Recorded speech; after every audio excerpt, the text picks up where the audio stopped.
안녕하세요. 오늘은 최근 정부가 발표한 재개발 재건축 사업의 시작 요건 변경 내용 이거 한번 같이 살펴보겠습니다. 국토교통부 보도 자료를 보니까요. 어떤 변화가 있는지 또 이게 당신에게 어떤 의미일지 핵심만 좀 짚어보려고 하는데요. 혹시 오래된 지역에 살고 계시거나 뭐 주택 정책 동향에 관심 많으시면 특히 귀 기울여 보시면 좋을 것 같습니다.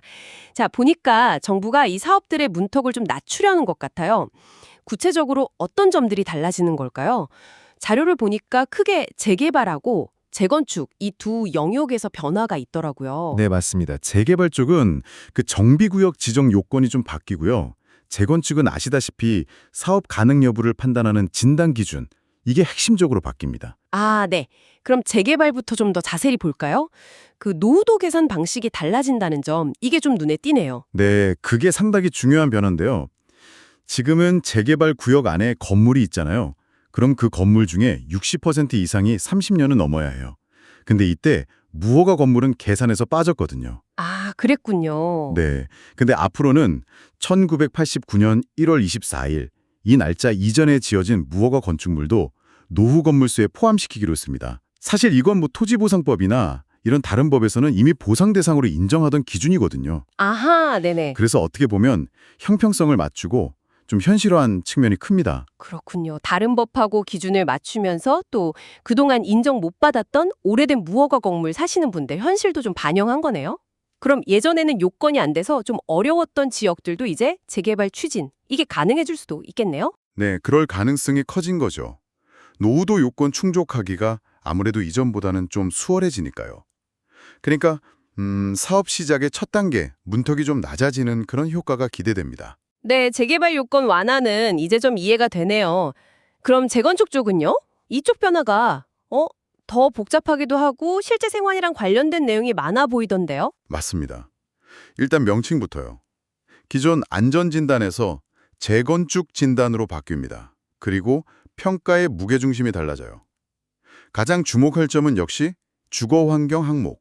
이게 대폭 강화된다는 겁니다. 그러니까 건물의 구조적인 안전성 묻지 않게 주민들이 실제 생활하면서 느끼는 불편함, 이걸 더 중요하게 보겠다는 거죠. 생활 속 불편함이요? 구체적으로 어떤 항목들이 더 중요해지는 건가요? 그 주거환경 분야의 세부 평가 항목이요. 기존 9개에서 15개로 늘어납니다. 와, 꽤 많이 늘어나네요. 네. 예를 들면 뭐 주차 공간 부족하거나 아예 없는 경우 있잖아요. 네, 그렇죠. 심각하죠. 네. 그리고 녹지나 주민들 쉴 공간 부족한 거, 승강기 이용 불편한 거, 환기시설 미흡한 거, 심지어 단지 내 안전시설 부족 문제까지요. 이런 것들이 다 평가에 반영됩니다. 이전에는 사실 뭐랄까 좀 간과되기 쉬웠던 그런 실질적인 생활의 질과 관련된 요소들이죠. 야, 이거 정말 흥미로운 변화인데요.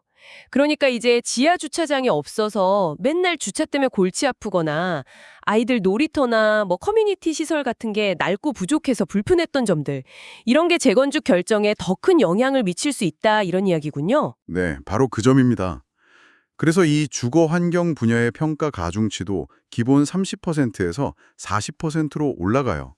대신에 구조 안전하고 설비 노후고는 각각 30%로 유지가 되고요. 그리고 비용 분석 항목은 평가에서 뺄 수도 있게 선택권을 줬습니다.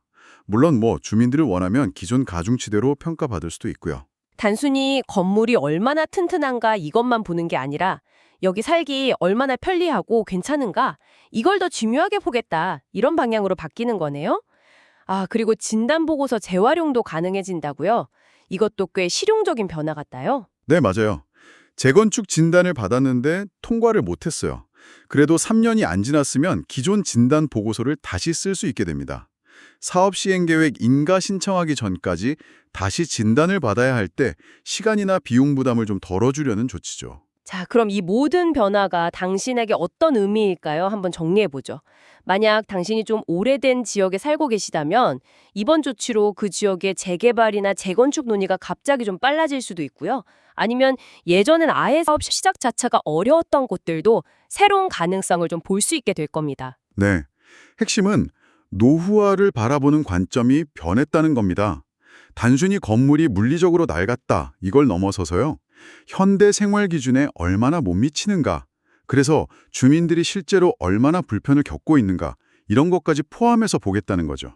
어떻게 보면 주민들의 실제 경험 그리고 생활 편의성 이쪽으로 무게중심을 옮긴 셈입니다. 마지막으로 이런 질문 한번 던져보고 싶네요. 이번 조치들이 주로 사업 시작을 좀 쉽게 하는 데 초점을 맞추고 있는 것 같은데요.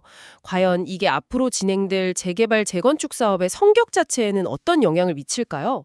그러니까 단순히 새 아파트를 짓는 걸 넘어서서 뭐 주차 공간을 확충한다거나 커뮤니티 시설을 개선하는 것처럼 실제 삶의 질 향상에 더 집중하는 프로젝트들, 이런 것들이 좀 더 늘어나게 될까요?